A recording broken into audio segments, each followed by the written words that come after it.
चलो भाई साइड हो पीछे हो जाओ, साइड करो, दूसरी पार्टी भी आ थोड़ा सा इधर से।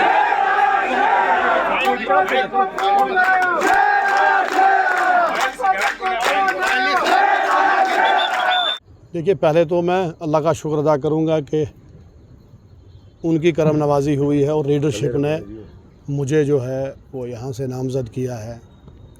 और हमारे जो कवरिंग कैंडिडेट हैं गुरमीत सिंह राजा साहब हैं, और मेरा नाम जो लीडरशिप को प्रपोज़ किया गया था वो इम्तियाज़ अली बांडे साहब ने ही किया था, जिस पर लीडरशिप ने मोहर लगाई और मुझे यहाँ हवेली 89 से लॉन्च किया है।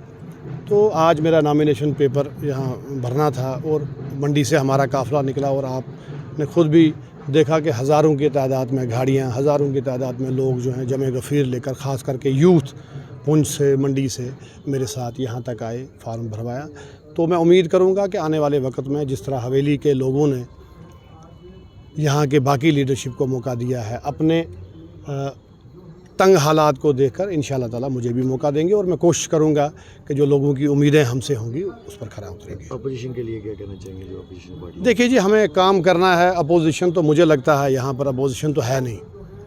पिछले 10 साल से अगर आप ज़मीनी सतह पर देखें तो जो लीडर आज फार्म शाम भरने आ रहे हैं, तो मैं आपसे ही सवाल करता हूँ, क्या पिछले 10 साल में आपने इनका चेहरा देखा है?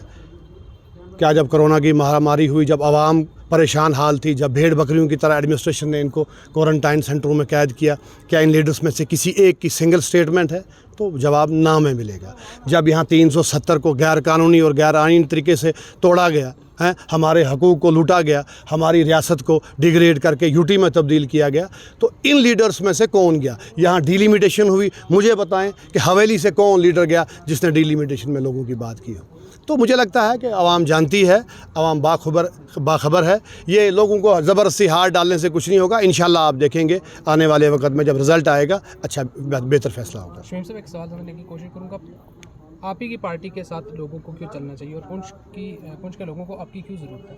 देखिए, हमने काम किया है पिछले 70 साल में, अगर आप देखेंगे, और हमारी जमात 2002 से 2005 तक इक़्तिदार में रही है, फिर 14 से 17 तक रही है। तो आप देखें जो काम हमने किए हैं, आप सुरनकोट में देखें, आप मेंढर में देखें, आप पुंछ में, तो मुझे लगता है ये जवाब काफ़ी हैं।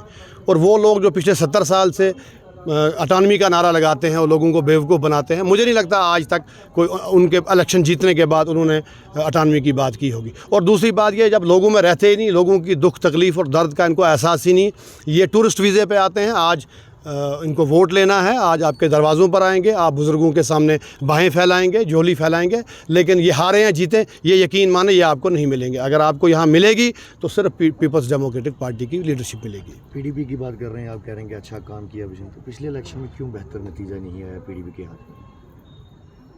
नहीं, पिछले इलेक्शन में तो हम हुकूमत में थे, बेहतर क्यों नहीं आया? और जिस खुले सांड को मुफ्ती साहब ने और महबूबा जी ने कैद करके रखा था, तो ये स्टेट के सामने है। हमने जब बीजेपी के साथ अलायंस किया, आपको याद होगा हमने एजेंडा ऑफ अलायंस साइन करवाया उनसे, और जब तक हम सरकार में रहे उनकी मनमानियाँ नहीं चलने दी। अगर आपको याद होगा आसफा वाला मसला, तो उसमें 2 मिनिस्टर जो हैं वो ड्रॉप, लाल सिंह जैसे मिनिस्टर को ड्रॉप करवाया है मोहतरमा महबूबा मुफ्ती ने।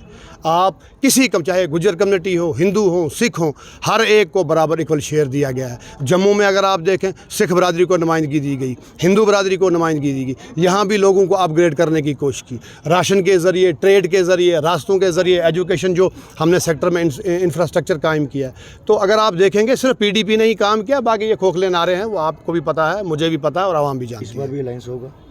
देखिए, अलायंस का ये लीडरशिप के फैसले, हमें लड़ना है एक सिपाही की तरह, कोशिश करेंगे हम जीतें, और कोशिश करेंगे जो हमारा वक़ार, हमारी इज़्ज़त, हमारी शान हमसे छीनी गई है उसके ख़िलाफ़ आवाज़ उठाएं, उसको वापस लाने की कोशिश करें। सर, ऐसे कौन से मुद्दे हैं जो आप लेकर चलना चाहते हो जिसे देखकर पुंछ के लोगों को लगे कि आपका साथ देना चाहिए? देखिए, पुंछ में सबसे पहले तो ये है कि हमारा जो मेडिकल इंफ्रास्ट्रक्चर है उसकी हालत खस्ता है। यहाँ पर अगर हमारा कोई किसी को पेट दर्द भी होता है तो उसको भी रेफ़र और जनाब जम्मू भेजा जाता है, और बेशतर लोग आप देखते हैं जो क्रिटिकल कंडीशन में है वो रास्ते में दम तोड़ देते हैं। इस हॉस्पिटल को अपग्रेड करने की ज़रूरत है। आप देखें हमारी सड़कों की हालत खस्ता है, अभी तक हम बिजली और पानी लोगों के घरों तक नहीं पहुँचाए पाए। अभी भी मैं देखता हूँ जो नादार, बेकस, बेसहारा लोग हैं जिनको सिर्फ 1000 रुपया पेंशन है। हम चाहते हैं कि अगर हमें पावर मिले, हमें अगर मौका मिले तो उनके लिए आवाज़ उठाएँ और उनकी पेंशन डबल करें। हम चाहते हैं केरोसिन और ये खांड जो डिपो पर बंद किया गया है उसको रिवाइव करके दोबारा लागू किया जाए। ऐसे बड़े मंसूबे हैं, तो इंशाल्लाह इस पे बात करते रहेंगे। इस बार का इलेक्शन टफ है? देखिए, टफ और ये आसानी, ये मैं इन चीज़ों में बिलीव नहीं करता। हमें लोगों में जाना है, अपनी बात रखनी है, आवाम बादशाह है, वो जो फैसला करेगी हमें उसका